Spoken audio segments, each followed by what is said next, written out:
समुद्र का पानी खारा क्यों होता है? ये सवाल हम सब ने कभी ना कभी तो सोचा ही होगा, है ना? और इसका जवाब, जितना सीधा लगता है ना, कहानी उतनी ज्यादा गहरी और मजेदार है। चलिए एक अंदाजा लगाते हैं कि समंदर में आखिर कितना नमक है। एक पल के लिए बस कल्पना कीजिए।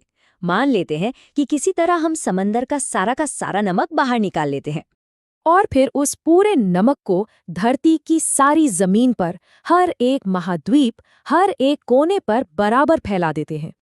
तो पता है क्या होगा? नमक की एक ऐसी लेयर बन जाएगी जो 500 मीटर ऊंची होगी, मतलब किसी बहुत ऊंची बिल्डिंग जितनी ऊंचाई। जरा सोचिए, इससे अंदाजा लगता है कि समुद्र में नमक असल में है कितना सारा। तो सवाल यही उठता है कि इतना सारा नमक समंदर में आया तो आया कहाँ से? और इससे भी बड़ा सवाल ये है कि ये हमारी धरती के लिए इतना जरूरी क्यों है? आइए इन्हीं सवालों के जवाब ढूंढते हैं। ठीक है, तो चलिए आगे बढ़ते हैं और सबसे पहले ये समझते हैं कि हमारा ये जो ग्रह है, ये इस खारेपन से कितना ज्यादा घिरा हुआ है। ये आंकड़ा सच में हैरान करने वाला है। हमारी धरती पर जितना भी पानी मौजूद है ना, उसका 97%, जी हाँ, 97% हिस्सा हमारे इन्हीं खारे समंदरों और महासागरों में है। लेकिन खारा होने का असल मतलब क्या है? सोचिए, अगर एक ग्लास पानी में बस एक चुटकी नमक डालें तो शायद हमें उसका स्वाद पता भी नहीं चलेगा। समंदर का खारापन नमक की बहुत ज्यादा मात्रा, यानी उसकी कॉन्सेंट्रेशन की वजह से होता है। तो फिर सवाल ये है कि समुद्री पानी में ये कॉन्सेंट्रेशन आती किन चीज़ों से है? चलिए देखते हैं कि इस नमक की असल रेसिपी क्या है और ये किन चीज़ों से मिलकर बना है। देखिए, समुद्री जल का मतलब सिर्फ पानी और सादा नमक नहीं होता। पानी को एक यूनिवर्सल सॉल्वेंट भी कहते हैं। मतलब ये अपने अंदर बहुत सी चीज़ों को घोल सकता है। समंदर के पानी में भी कई तरह के मिनरल्स घुले होते हैं, जिन्हें हम सब मिलाकर सॉल्ट्स या लवण कहते हैं। और अगर हम इन घुले हुए सॉल्ट्स को देखें तो पता चलता है कि इसमें लगभग 77% तो सोडियम क्लोराइड ही है, जिसे हम टेबल सॉल्ट भी कहते हैं। इसके बाद मैग्नीशियम क्लोराइड और मैग्नीशियम सल्फेट जैसी चीजें आती हैं।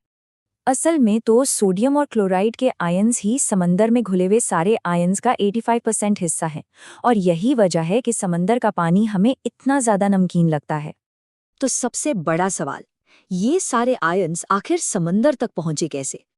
देखिए, वैज्ञानिकों के हिसाब से इसके दो मेन सोर्स हैं। पहला, जो पानी जमीन से बहकर समंदर में आता है, और दूसरा, समंदर की गहराइयों में जो दरारें हैं वहां से। पहला सोर्स एक बहुत ही धीमी प्रक्रिया है जो लाखों सालों से चल रही है। होता यह है कि बारिश का पानी थोड़ा एसिडिक होता है। जब ये पानी चट्टानों पर गिरता है तो धीरे धीरे उन्हें तोड़ता है, जिससे मिनरल्स और आयंस बाहर निकलते हैं। फिर नदियां इन आयंस को अपने साथ बहाकर समंदर में ले जाती हैं और वहां ये जमा होते रहते हैं। अच्छा, अब जो दूसरी वजह है ना, वो तो और भी ज्यादा मजेदार है, और ये आती है धरती के बिल्कुल अंदर से। देखिए, समंदर की सतह में ना गहरी गहरी दरारें होती हैं, जिन्हें कहते हैं हाइड्रोथर्मल वेंट्स। इनको एक तरह से समंदर के अंदर के गर्म झरने समझ सकते हैं। होता क्या है कि इन्हीं दरारों से समंदर का पानी रिसकर नीचे जाता है और धरती के पिघले हुए गर्म मैग्मा तक पहुंच जाता है। वहां ये पानी एकदम उबलने लगता है। इस गर्मी से ढेरों केमिकल रिएक्शंस होते हैं और ये पानी खनिजों, मतलब मिनरल से भर जाता है। और फिर यही खनिजों से भरा हुआ खौलता पानी वापस समंदर में मिल जाता है, अपने साथ ढेर सारा नमक लेकर। अच्छा, अब ये समझने के लिए कि बहुत ज़्यादा खारापन कैसा होता है, एक बहुत मशहूर उदाहरण देखते हैं। हम बात कर रहे हैं डेड सी, यानी मृत सागर की। इसका पानी इतना ज्यादा खारा और घना है कि इसमें कोई भी इंसान आराम से तैर सकता है। डूबना तो लगभग नामुमकिन है। यहाँ देखिए, डेड सी का पानी आम समंदर से कितना अलग है। इसमें आम समंदर के मुकाबले 50 गुना ज्यादा मैग्नीशियम, 20 गुना ज्यादा ब्रोमीन और 10 गुना ज्यादा आयोडीन होता है। और इसी वजह से इसे सेहत के लिए काफी फायदेमंद भी माना जाता है। और ये उदाहरण एक बहुत ही जरूरी बात बताता है कि ये नमक सिर्फ एक जानने वाली बात नहीं है, ये हमारी जिंदगी के लिए, हमारे वजूद के लिए बेहद जरूरी है।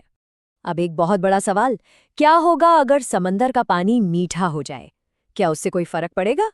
फर्क तो बहुत बड़ा पड़ेगा, शायद इतना कि सब तबाह हो जाए। हमारी धरती के करीब 70% ऑक्सीजन समंदर के पौधों से आती है और ये पौधे सिर्फ खारे पानी में ही जिंदा रह सकते हैं। अगर पानी मीठा हुआ तो ये सब मर जाएंगे। नतीजा, ऑक्सीजन का लेवल एकदम से गिरेगा और हवा में कार्बन डाइऑक्साइड बढ़ जाएगी। इतना ही नहीं, नमक पानी को जमने से भी रोकता है। बिना नमक के दुनिया के बड़े बड़े महासागर जम जाएंगे और पूरी धरती एक बर्फीला गोला बन सकती है। तो आखिर में हम ये कह सकते हैं कि समंदर का नमक सिर्फ कोई केमिकल नहीं है, ये तो हमारी जिंदा धरती का थर्मोस्टैट है जो इसका तापमान कंट्रोल करता है। और ये एक लाइफ सपोर्ट सिस्टम भी है जो इस ग्रह पर जिंदगी को मुमकिन बनाता है।